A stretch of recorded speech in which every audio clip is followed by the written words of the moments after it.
Hi, guys. Okay, so welcome to the First Day Pod. I am your host, Leigh Ann. Hello. And our other host, Michael Govier, will not be with us today.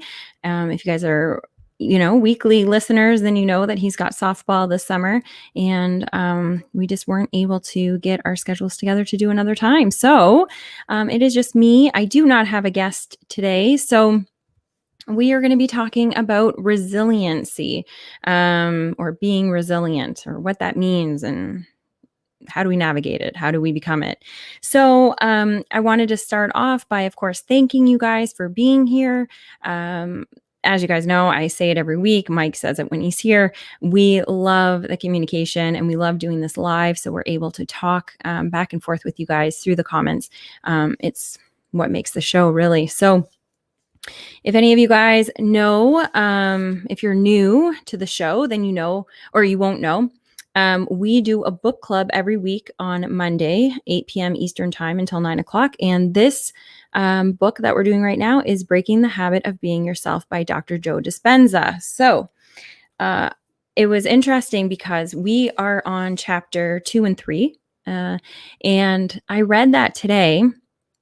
And we kind of figured out what we were going to talk about last night. And they both kind of went hand in hand. And we didn't choose the topic because of that. So it's just interesting how the universe kind of works and gives you what you need. So we'll talk about that in a little bit.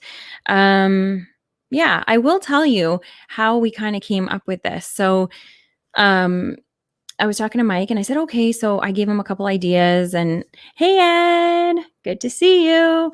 So I was talking to Mike and I gave him a couple ideas and I was like, what do you think? What should we talk about? And it's always different, because if we don't have a guest, then it's whatever we want. And our podcast, if you're new to this, it is all about mental health, addiction. We want to just share wisdom, education, empowerment with you, just to make life a little bit better each day. So it's kind of open. We can talk about whatever we want. And so he actually asked a few people, what they thought. And something that came up it was a really cool question.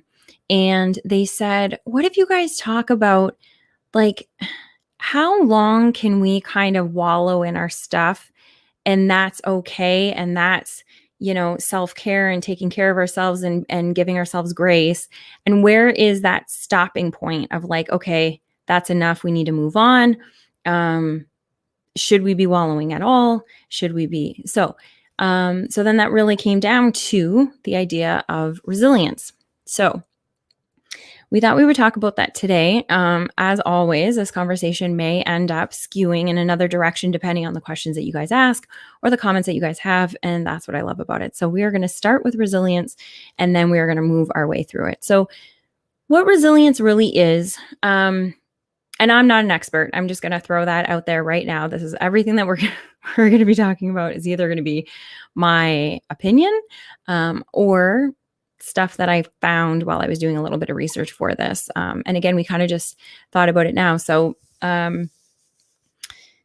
resilience, what that is basically is your ability to bounce back after a significant event, after trauma, after anything that's been trying, and it's your ability to bounce back after that.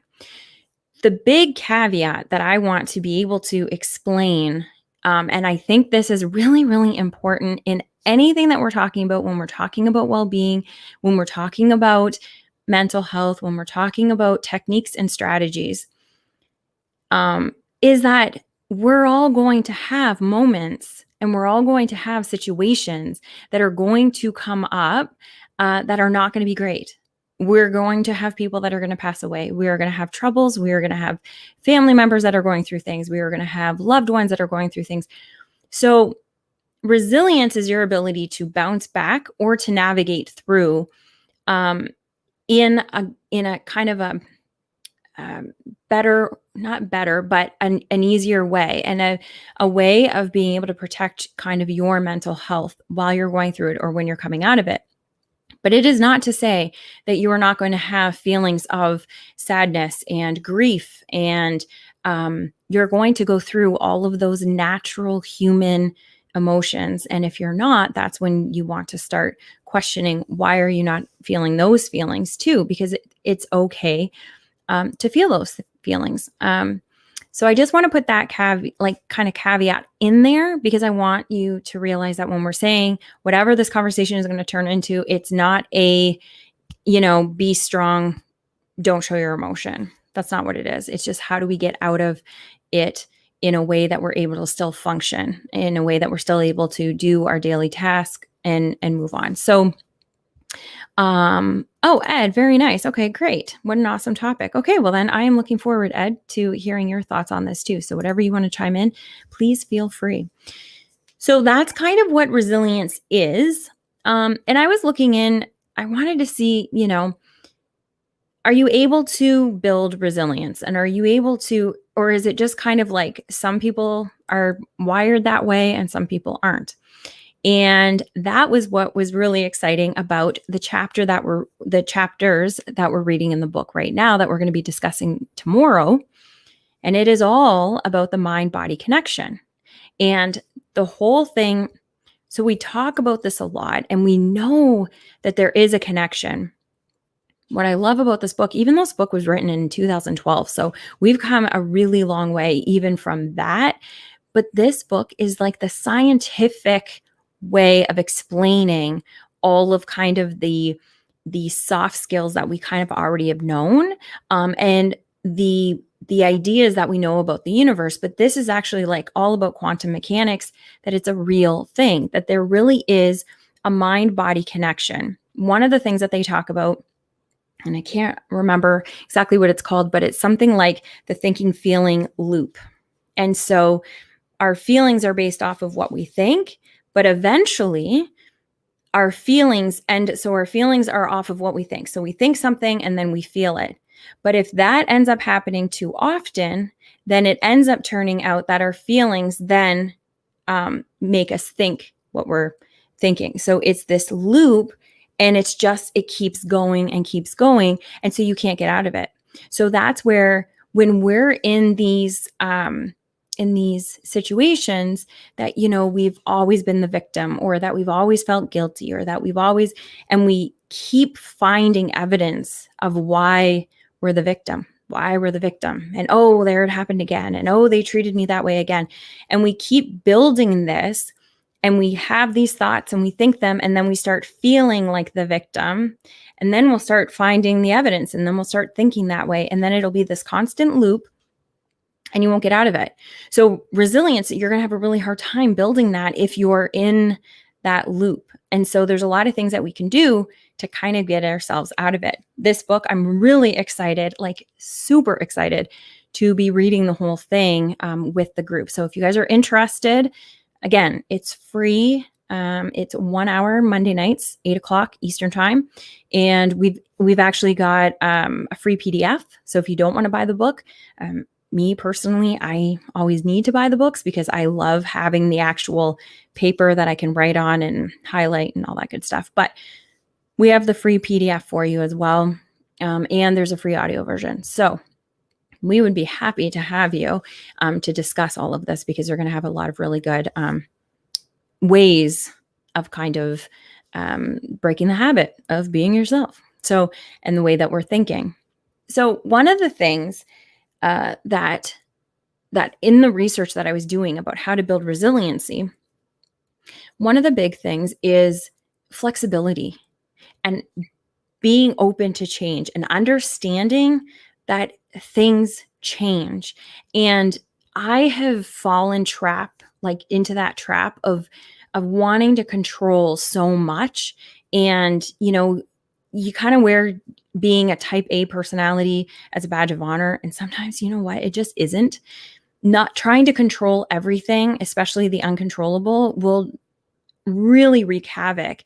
And that will have a really hard time of getting out of these bad feelings in these situations, because you're trying to control the situation instead of just accepting that, okay, this is where I'm at and it's okay.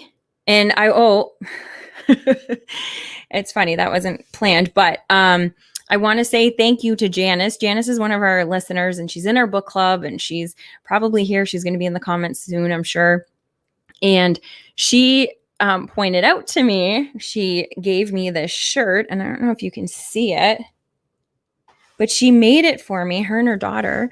And it says, "That's okay," because I guess I say that a lot. And it's true, because I say it in a way that, if people, we just have to accept everybody. Like, we have to accept everybody. We have to accept situations. And you know what? When things happen, that's okay. We can move on. So anyway, Janice, thank you so much. I love, love, love this shirt. So, yeah, and she made it my favorite color. I love pink and I love gray. So thank you. Thank you. Anyway, so, yeah, so that's one of the things. The other is that we need to have kind of a full picture of things. We can't sit in whatever that situation is right now, whatever's happening. And I'll actually give you a very good example. I'll give you kind of a really good example. So last night I was having a little bit of a difficult time. I didn't even realize I was having a difficult time, actually. And I was talking to Mike on the phone, and I was really tired and I wasn't feeling good. And, you just don't function at the same level when you're in that state. You just don't. And, he had come home from like a 7-mile walk, and I don't even know what it was. I was just sensitive. And he started talking about how much he missed me and all this kind of stuff. And I was like, I miss you too. And then we were talking about the podcast and all this kind of stuff. And I just started getting really, really sad. And then I started getting these thoughts, which is so, we've been together forever. So, but I started getting these thoughts that, oh my goodness, is this becoming too difficult for him? We've been apart, for any of you that are new and, are just meeting us. We have been together for quite a long time, but the last 18 months we've been separated by the border because of COVID. So, but that looks like that's going to change this week. So excited. But anyway, so I started getting this thought in my head of, oh my gosh, is he going to break up? Like, is he done? Can he just not handle this anymore? Is this just so silly? Anyway, but instead of talking to him about it, I let that thought be in my head. And then I started feeling these feelings that went along with when in the past I have felt like somebody may be breaking up with me. And it was funny. So now that I'm like reading all this, I'm more aware anyway. So I started having these thoughts, but I wasn't talking to him about it. And I started feeling these feelings like, oh my gosh, okay. And then I started feeling really sad. And then I started like filling my head with all this other stuff. And I started gripping, and I said, okay, you know what? I'm going to bed. I'm really tired. And he's like, no, something's going on. We need to talk about it. And I was like, no, it's okay. I'm going to go to bed. So I got off the phone, and normally I would start thinking about all of the worst case scenarios and, oh my gosh, she's going to break up with me. And oh my goodness, like, what am I going to do? But instead, I ended up figuring out, you know what? I'm going to ask myself, like, what is it? Like, what triggered this? Why am I feeling this way? So I started asking myself the questions. And we talked about this a couple weeks ago, that sometimes having a conversation like you're your best friend, instead of just with your ego, like just talk like you're talking to your best friend. Hey, what's going on? Why are you feeling this way? And have that conversation. Then all of a sudden you realize what you're worried about isn't even real. And what it turned out to be is, I always look forward to doing the podcast. And this is going to sound so silly. I don't even know why I'm sharing this. But anyway, I really look forward to doing the podcast with Mike every week. And now it's been 4 or 5 weeks or whatever it's been, and I'm missing that. And so when we started talking about missing each other in the relationship, and then we started talking about the podcast, then I started compounding all of this stuff. And then I started believing all of this silly stuff about, now we're not in the podcast anymore. So, oh my goodness, is that his way of so silly?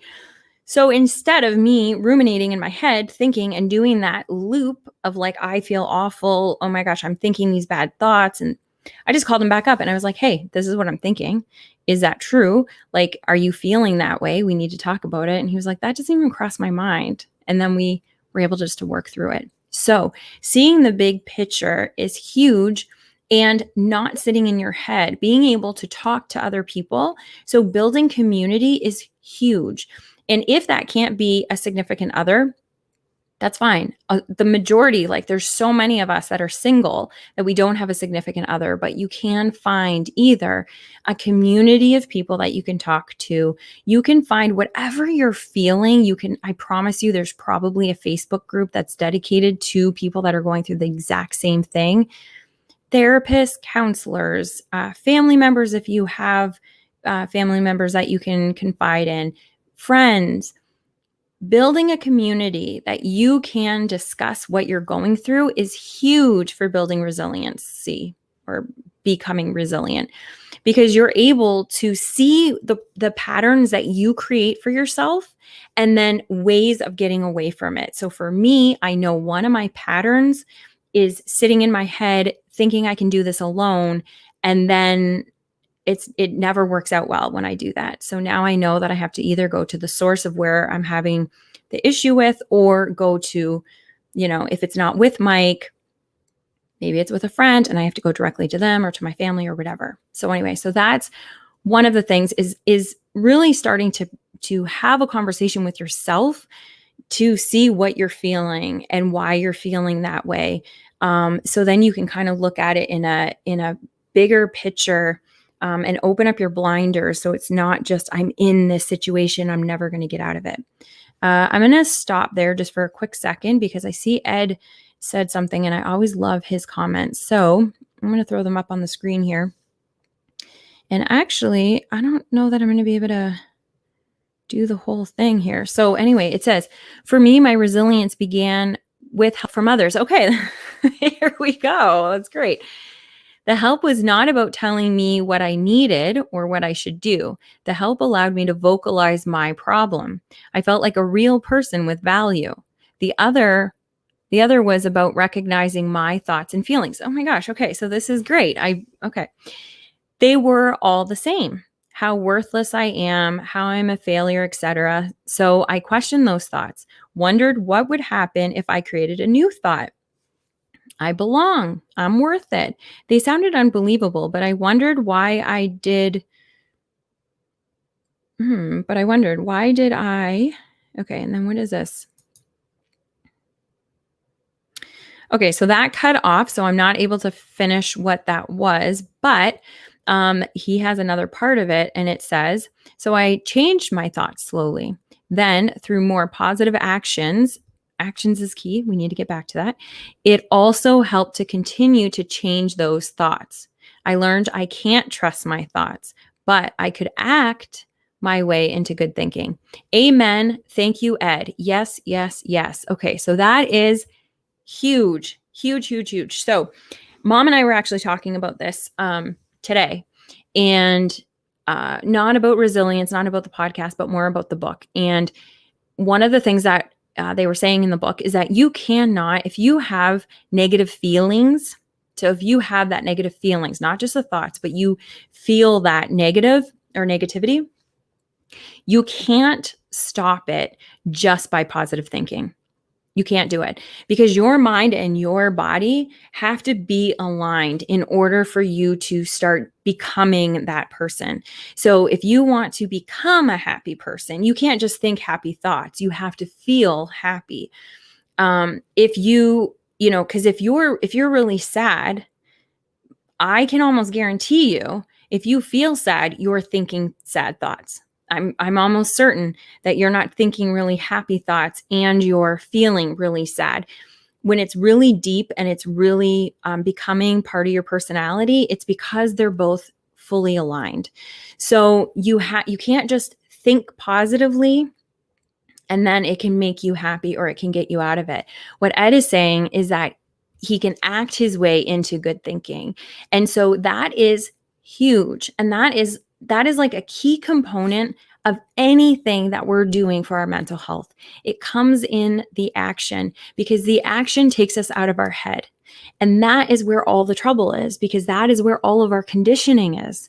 So we need to, the more that we act, that's where that's where we're going to be in our true self. And even if it's not, even if it's an action that we're going to take that we don't even believe in, but it's something, and we can see if we believe in it by doing it. But by just thinking about it, it's not going to change anything. So, yeah, so that is huge. And when Mom and I were talking about it, it was because everybody thinks that I started a Facebook group called Hello Happiness, and hello to everybody that's in it. I really wanted it because I really do believe that we need to have more happiness in our lives. We need to be acting in a way, because we all are doing all of these things. Anything that we are, our goals and what we're trying to achieve, is all because we want to feel good at the end. So all the money that we want to make, it's because we think that it's going to make us feel good at the end. Being in the relationship, whatever we're doing, it's all because we want to be happy. And so, but it comes from action. And so everybody is always like, oh, well, Leigh's little Miss Positive, and she's always telling you to be positive. But the reason why I'm generally, and yes, I just explained it to you guys when I went into that fearful thinking and I went into that limited belief, we still go into those things, but my core is happy, not because I just think happy thoughts, but because I do happy things and I look at life more optimistically. And that is a choice, but it's a skill. So, like anything, we have to keep practicing in order to change things. So, with resiliency, and it's so funny because I started getting like a little bit nervous, because it was like, there are people, just like any topic that we'll talk about, but there are people that study just resilience. Just being resilient is a whole topic that you can learn and you can study for years and years and years. But to me, one of the big cruxes of it is that people will start to try to be resilient and try to do the things that are, that they say to do. But another part of it is that confidence. Confidence and resilience, I think, go hand in hand. Just every piece of our well-being comes from confidence. And Ed hit it right on the head, is that one of the things is not feeling like you're worthy, not feeling like you have value. And so we don't have confidence. And when we don't have confidence, we let people walk all over ourselves or all over us. When we don't have confidence, we don't try new things because we just don't think that we're going to be able to do it. We aren't curious, because being curious, you have to have a confidence level in you in order to be curious, because you know that you're going to probably sound silly and you're going to probably make mistakes and but all of those kinds of things, if you're not confident, you're not going to take those steps. And so I think when we're talking about resilience, we also need to talk about confidence, and we need to build our confidence. And building our confidence, just like resilience, just like any skill that we do, we can do it in little baby steps. So we don't have to all of a sudden wake up one day and be like, okay, I can handle anything, throw it at me and I can do it. But we can start looking at things a little bit differently every day, because things come at us. You get in a car, I can pretty much guarantee somebody's going to act like a jerk on the road. Like, probably if you're on a busy street, somebody there doesn't know how to drive. So, and if there isn't somebody, then you may be that person. Just joking. Well, I'm not joking. That might be you. So anyway, but there's always usually somebody that is going to, kind of share lanes with you, or somebody that's going to weave in front of you, or somebody's going to do something. The way that you handle that situation is a good little baby step in how you're going to deal with the bigger things. And we don't think about that. We think about, okay, well, what's going to happen if my husband leaves me? Or what's going to happen when so-and-so dies? Or what's going to happen? Like, I don't know how I'm going to handle it. Well, if you don't try to start handling all of the little things that bug you and irritate you and push your buttons, then you're not going to have you're not going to have built the skill to be able to handle the big things. So I think that's one of the things that we need to start looking at are what are the things that we can do today to build resilience just today, just in little things. And what are the things that we can do to build confidence just today? One of the things that we can do to build confidence that's really simple, make a promise to yourself. I don't care what it is, whatever it is. Wake up at 6 o'clock. Okay. Make that promise to yourself and then keep it. Your promise is you're going to drink 2 cups of water or 2 liters of water or 2 gallons of water, whatever it is. When you make the promise, keep it. I'm going to go and tomorrow I'm going to go run 3 miles. Keep it. All these little promises that we all break. I break them all the time. But that feeds into your confidence because then you're always listening to yourself. You are always listening to yourself. You are always seeing what you're doing. Other people might not. If you only post on Facebook all the good things that you're doing, your friends may think you're amazing. And oh my gosh, she's so fit, or she's so this, or he's so that, because they see it a couple times a week. But the other 5 days a week, you're sleeping in, you're not drinking your water. And when I say you, I mean me. That's a problem because we're not building any sort of confidence in ourselves. So if we're not building our confidence in ourselves in the little things, we're not going to be able to build them in the big things. One of the things that I learned last year, I trained for a marathon and I always told myself I would never be able to run a marathon. I don't really run, I walk. So I told myself I wouldn't be able to walk a marathon. So I always just signed up for half marathons because I can do that. Well, it doesn't take a lot out of me to do that because I'm a natural, I'm a natural fast walker and I like walking. And so it's not a big deal. But training for a marathon is a challenge. During that summer, I had a schedule and I promised myself I was going to stick to that schedule. And I never looked past the next day. So it was just like the next day I knew, okay, tomorrow I have to run 3 miles or walk 3 miles. I promised myself I would do that. I don't care what the next 6 weeks looks like. Tomorrow I'm going to do that. And I did that every day for whatever the training was. I think it was like 2 months or something. I did that every single day. And by the end of it, I had so much confidence. And it wasn't because I looked better or because I was smarter or because I had a promotion or I had any of the stuff that would give me confidence. It was because I promised myself something and I kept it. I kept my word and that kept growing. And then I had the confidence to know that when I say I'm going to do something, I'm going to do it. And now it's like I can do bigger things. And I'm still falling. I still fall. I still say I'm going to drink water and then I don't. I still say that I'm going to go to bed on time and I don't. But I'm just not making it a commitment. That's it. The marathon was a commitment. It had a target and I stuck to it. And so I think that's one of the things that we need to do as well is we need to start setting goals for ourselves and sticking to them. And that's not just coming from me either. That's one of the things that psychologists have said, because if you have purpose and if you have goals, you're able to get out of these situations because you have something to look forward to, if that makes sense.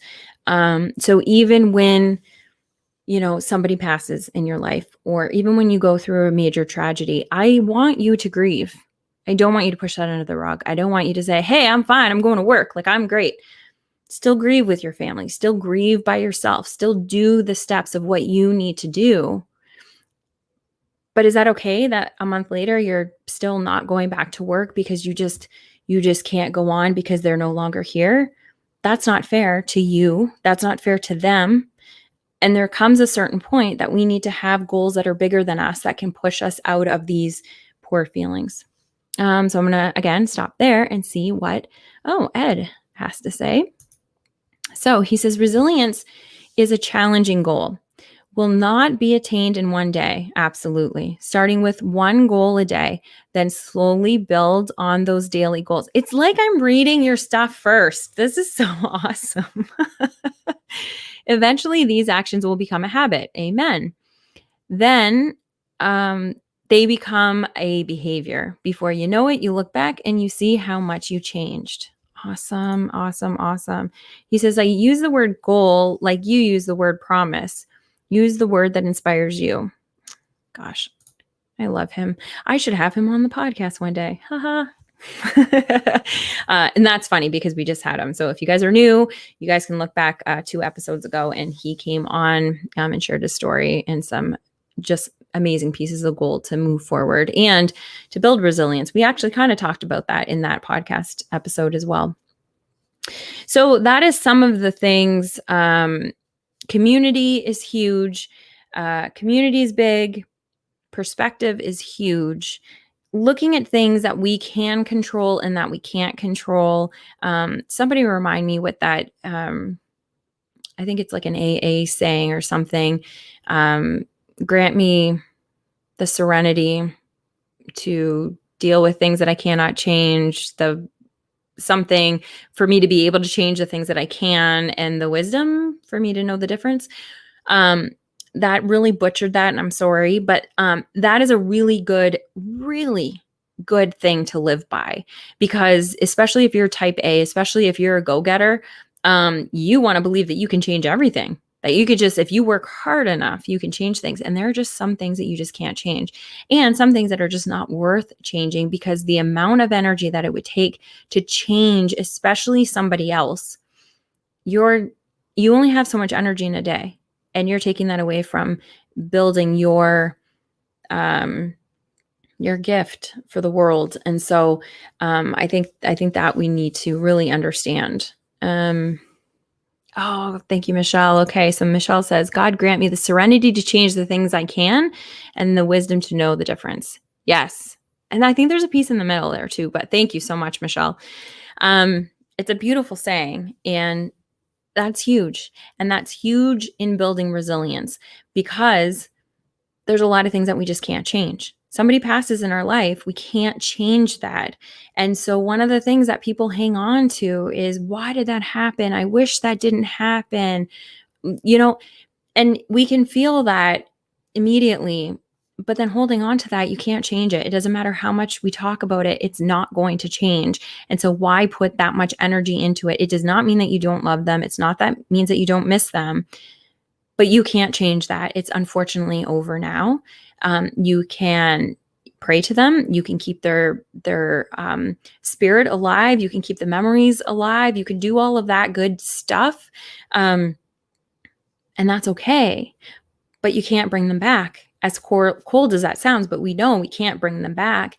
And so why would we waste our energy on that? It's just not fair. And so building our resilience is really, you're right, Ed. It's so multifaceted, and it takes step by step by step, but building it in the little things right now is one of the easiest, not the easiest, but the best ways to do it. So then when the big things hit, we have built that skill. It's kind of like when we're working out.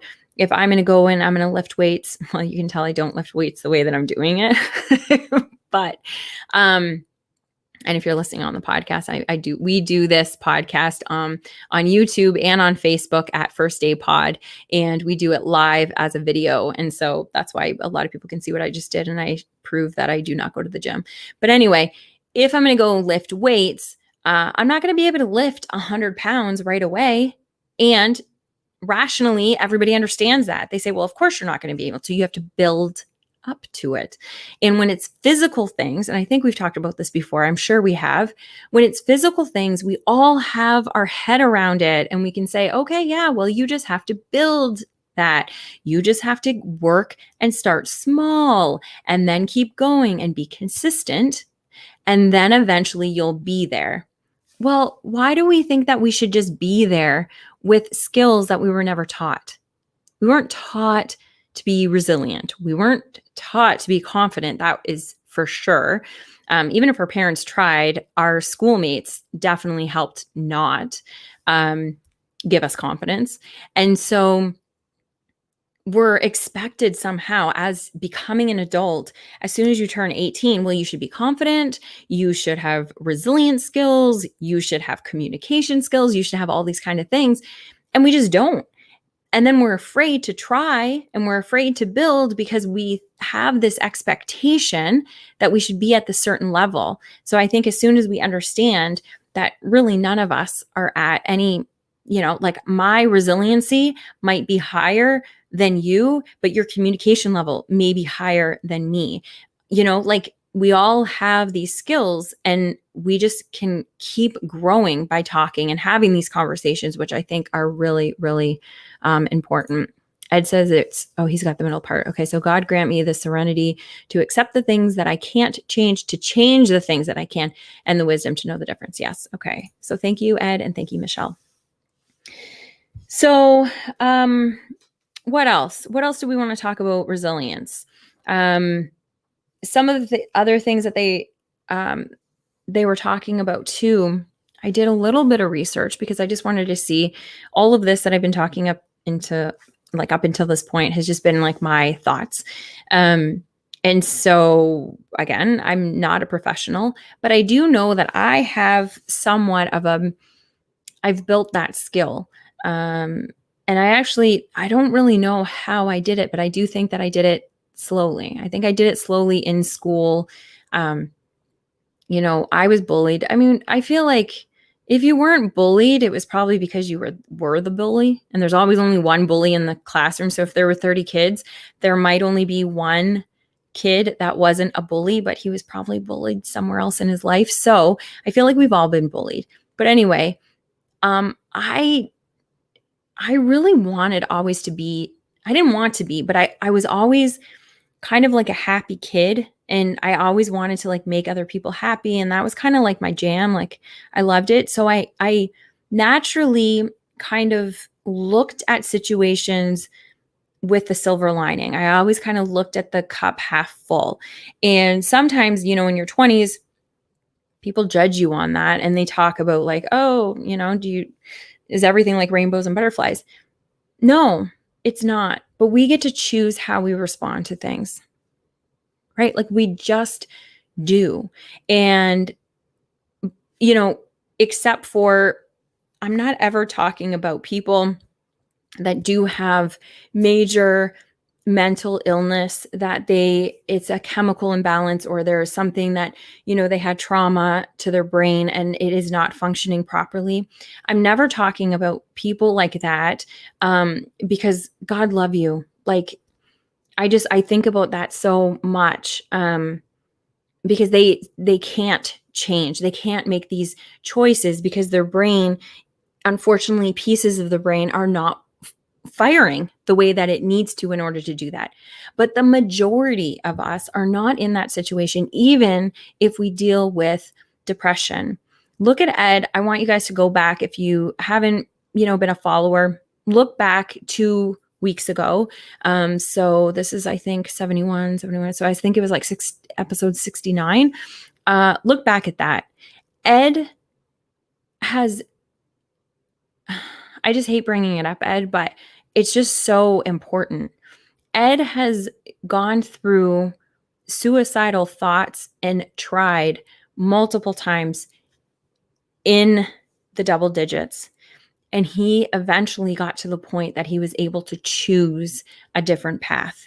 It's not easy. There's a lot that goes into it, but there is ultimately a choice that can be made. And listening to this, maybe that is your sign that, I'm just going to make the choice, and not the choice to change your life, but the choice to look at things a little bit differently. The choice to look at things a little bit more optimistically. The choice to see that not everything, nothing is permanent. Nothing is permanent, other than if somebody has passed away, that's permanent. Until, if you do believe that you're going to see them again, then that's wonderful. And I do believe that, so I'm able to hold on to that. But that's the only thing that's permanent, is when form dies. That's it. Everything else changes. So if everything else changes, good and bad, why hang on to it? Right? So why be so dead set on things when you know they're going to change anyway? Okay, I need to get back. Okay, so let me get back to the comments. Mike, I miss you a lot on this, because he has this amazing ability to be able to talk and pop things up without actually doing the squirrel thing, but I can't. So here we go. So Michelle says, I think resilience is a lot like flexibility in that this is so good, Michelle. Okay. So I think resilience is a lot like flexibility in that it takes time to build flexibility through a yoga practice.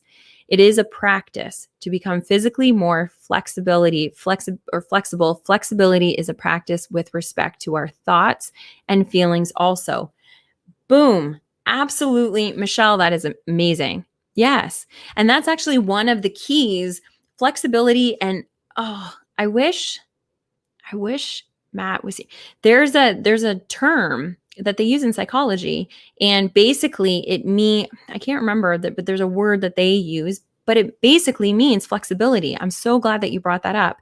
And that's what it is looking at different things in different ways and being open to it. And okay, how can we look at it a little bit differently? How can we approach it a little bit differently? And doing that, the little things, just like the flexibility, that's a perfect example.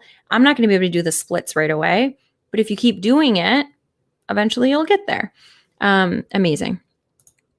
Ed says, we must honor our feelings. They all tell us something. All emotions are important. Yes. Yes. There is no negative emotion. This is true. This is such a good topic, actually. If we acknowledge them, they will eventually pass on their own. We need to listen to the message. I have never died feeling my emotions. True. But they do last longer if I try to avoid, fight, or judge them. Amazing.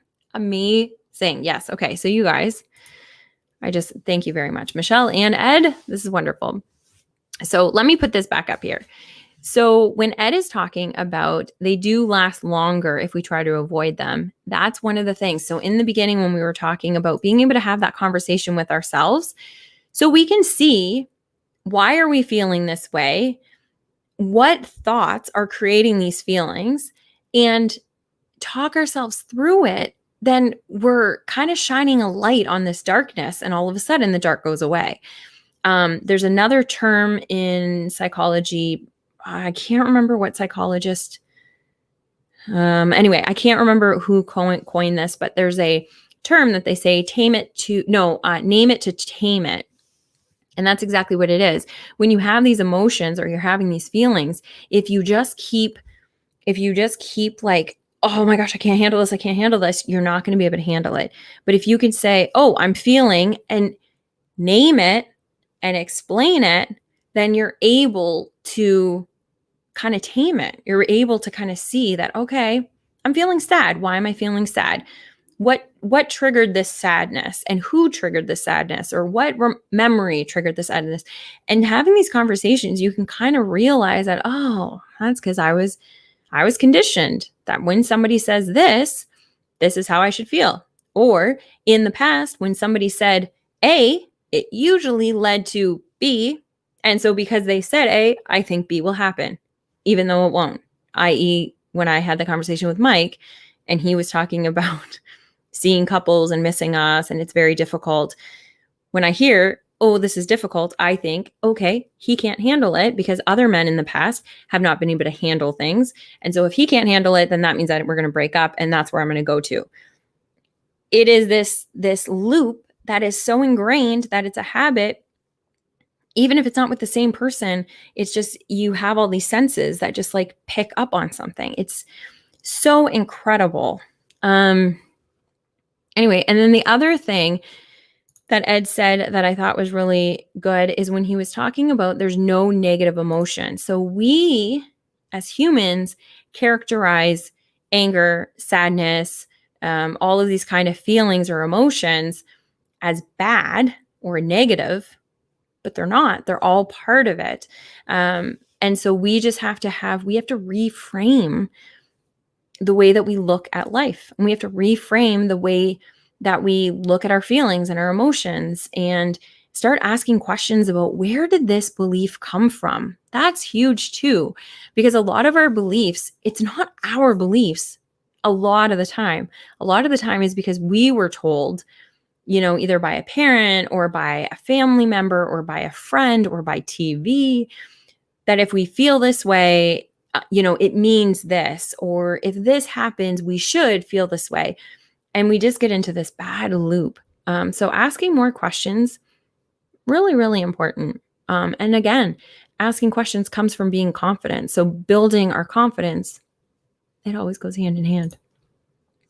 Ed says, my motto is nothing changes if nothing changes. In order to change, I need to become aware of the problem, the thoughts, or the feelings. Absolutely. Yes.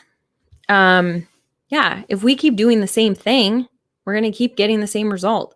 But then the craziness is that we think that why aren't things changing? Because we're not changing. So that's another thing with the building the community. Another part of it is building the community and building our, I guess they don't go super hand in hand. I feel like they do because my learning, a lot of it comes from my community because I build a community around me to learn. But community is huge, but also learning and growing and exploring. And all of the more that we grow and the more that we learn, the more that we realize we don't know. And so I feel like even though it's counterintuitive, I feel like the fact that we can understand that there's so much that we don't know, for me anyway, I'll just speak for me, it builds my confidence because I then realize there's no way that everybody knows everything. There's no way. When we're teenagers or we're in our 20s, we somehow like build this feeling that everybody knows how to do everything, and that once you're older, then you just know how to do everything. But the more that you learn, you learn that you don't know a lot more. And so then it becomes easy for us to keep learning because we realize it's kind of like a never ending, you're a constant student. And so now it's like there are no dumb questions. Now you can just keep asking the questions. You can have the confidence because if you don't have that answer, that's okay because the person that's going to give you the answer is going to feel good because they have it. But you know how many answers they don't have and how many questions then they have to ask? So it's really fascinating. If we can just give ourselves grace, like as a community, as like the human being, like our whole race, if we can all just start giving ourselves a little bit of grace and listening to one another and communicating, I think we'd be so well off. And then Ed says, what's funny is a lot of where? What's funny is a lot of, okay, so I'm miss that, or it might be because I'm tired. Anyway, so yeah, this has been, I love doing these topics. I really do. And I like doing them just kind of in an open talk. I get like a couple ideas that I want to kind of talk about. Oh, okay. So Ed says, sorry, you must have just hit it accidentally. So what's funny is many of our belief systems come from when we were young. We interpret an event or something told to us, and it becomes a part of our beliefs. How many of us take advice from kids? It is so bizarre that we do. We take this advice or beliefs from somebody else, and then we internalize it, and all of a sudden it becomes our belief. And we live our entire adult life on that belief, even though we never questioned it. So yeah, being critical with the way that we think is really a big, big deal. Like we need to really start questioning what we're thinking and what we're believing, and be okay to change. Be okay. I was talking to somebody. Who was I talking to? Anyway, and I was saying, don't change. I hope that you're not going to change, for them. And I do believe that. I don't ever want anybody to change for somebody else. But when I said that, I thought, hold on a second. That don't change motto, like hang on to who you are, is only good if you're living your values and you are living your true self. And quite frankly, the majority of us are not. So I would rather see everybody keep changing. Just keep changing. Just become a chameleon that you just kind of, well, not a chameleon, because don't like change into what other people are, but keep changing and keep growing and keep experimenting and keep just trying. And all of that will build resilience. It'll build confidence, because you'll realize that if you can kind of keep changing and you can keep growing, then you know that you can keep finding skills to get out of, icky situations. You know that you're going to be nimble enough that you can move out of bad situations, sad situations, all of this kind of stuff quicker. You can be more nimble. You can be like Michelle was saying, you can be more flexible. And I think that is really, really important too. Another thing that came up, which this wouldn't have been my thing, but it's very true, and I'm starting to live by this. Learn to relax. Learn to relax. And here's what I'm going to read exactly what it says. And I wish I don't know where this is from, but probably like Well Body or something like that. Anyway, it says, learn to relax. When you take care of your mind and your body, you're better able to cope effectively with challenges in your life. Develop a good sleep routine. Try out a new exercise or physical relaxation techniques like deep breathing or meditation. That is huge. Again, I was like type A for a very long time. I didn't have time to meditate. And I don't know what some guru of some sort, I don't know. Anyway, they say that if you say that you don't have time to meditate, you need to do double as much as everybody else. So if you should only be doing, meditation 20 minutes a day, and you say that you don't have enough time, you better start dedicating 40 minutes or an hour, because you need more of it to like calm yourself. Since I've been doing, and I don't do meditation every day, I would love to. If I have the time, I can make the time. I just don't make it a priority. But when I do it, I love it. I ground myself. I try to ground myself a couple times a week at least, if not every day. Some weeks I can go every day. Finding time to relax is huge. It calms down your nervous system. When you're in a relaxed state, you're able to handle things better. When you're in a relaxed state, you're able to see what's happening around you better. When they were talking about finding physical exercise and being able to do that, huge, because it ends up helping your whole body. You get more oxygen into your body. Everything starts kind of moving the way that it's supposed to. Your oxytocin, your endorphins, all of this kind of the good chemicals start, raging through your body, and you're able to have a better outlook. When you talk to runners, there's a thing called a runner's high at the end, where you just feel like you're on top of the world. You could accomplish anything at the end of that run. And that's the same thing. You don't have to be a runner. You can get the same type of thing after a good walk, after a good exercise, after a good dance, after a good whatever you do. But doing that and getting all of those feel-good hormones raging through your body, you're then able to become resilient, because you're able to look at the situation a lot differently.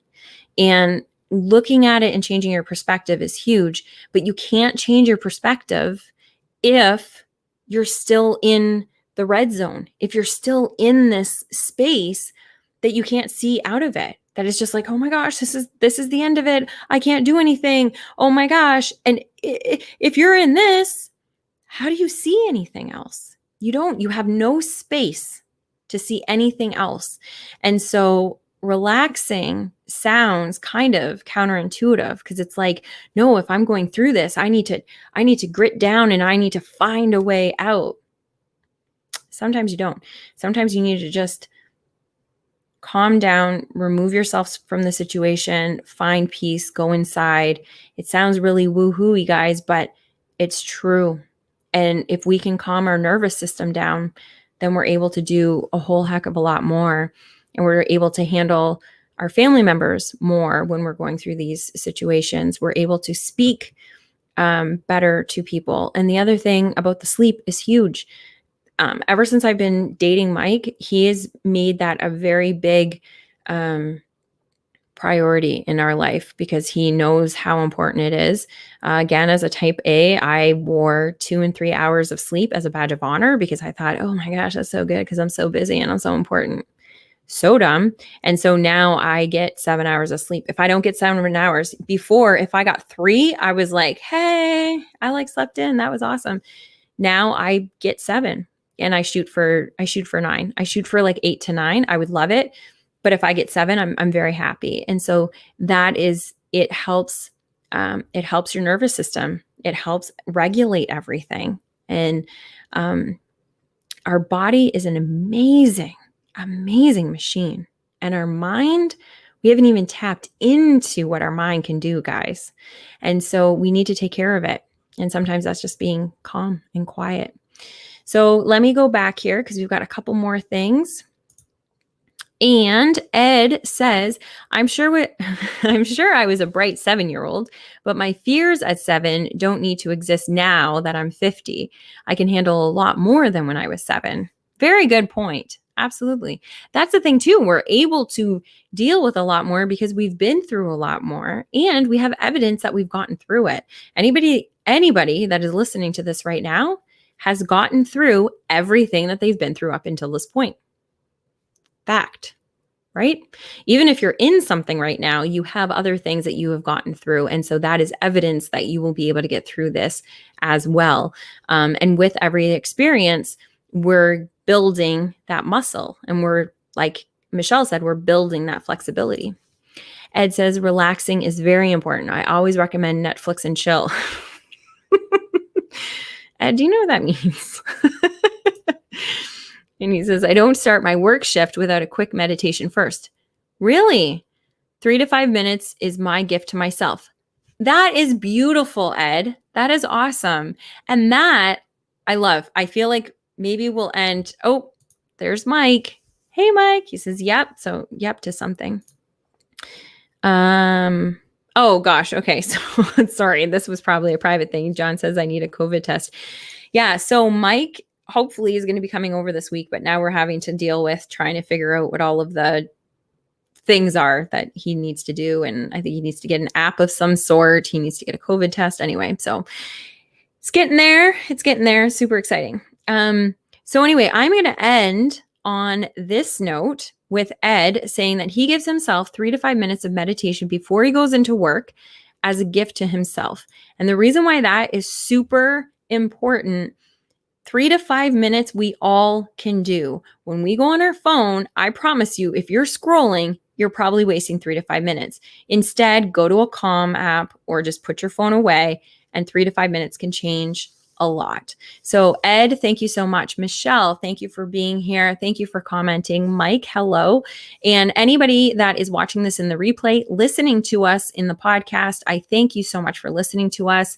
If you guys have any suggestions about topics that you want to talk about, send them our way. You can find us on pretty much all of the social medias. I will say that we're probably most active on Facebook and Twitter. We're trying to grow our YouTube. So if you could sub us over there, that would be great. Everything is at First Day Pod, and you can email us if you have anything that you would like to share with us privately. You can send that to firstdaypod@gmail.com.